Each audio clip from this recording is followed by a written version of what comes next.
How did early internet communities get so weird?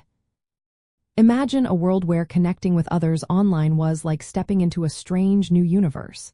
That's exactly what the early days of the internet felt like. Back in the 1980s, only a small group of people had access to the digital world. Most of them were tech-savvy hobbyists, researchers, or academics. This meant communities were tight-knit and often very focused on specific interests. The tools they used, like email, bulletin board systems, and Usenet, were all text-based and required some technical knowledge to navigate. There were no pictures or videos, so communication relied on words and creative workarounds like ASCII art, which used keyboard characters to make images. Usenet, launched in 1980, was one of the first big online discussion platforms. It organized conversations into newsgroups, each dedicated to a particular topic.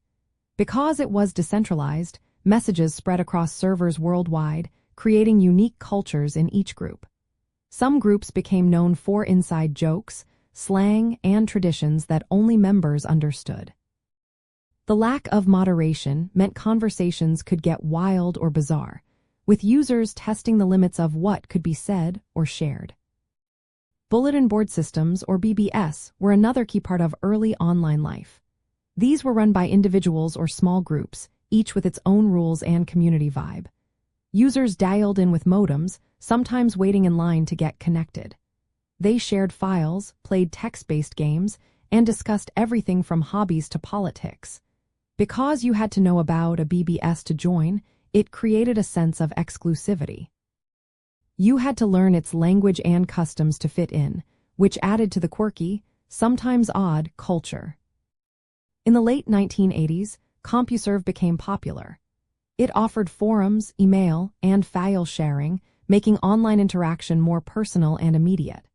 People experimented with different personas, invented new words, and created traditions that only made sense within their online communities. The technical limits of the time shaped how people behaved. Slow connections meant messages had to be short, so abbreviations and ASCII art became common. Inside jokes and memes, even before they were called that, spread quickly, giving each community its own flavor.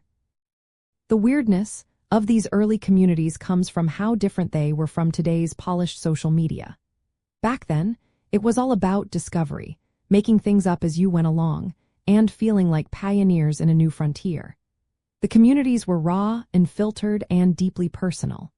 For those who experienced it, it was exciting to connect with like-minded people across the world and express themselves in ways that offline life didn't allow. Looking at the bigger picture, the legacy of these early internet communities is still with us. The idea of online forums, pseudonyms, and sharing content all started back then. The quirky, experimental spirit of those days helped shape how we communicate online today. The weirdness was a product of a time when the rules were still being written, and that sense of possibility is what makes those moments so memorable for everyone who was there.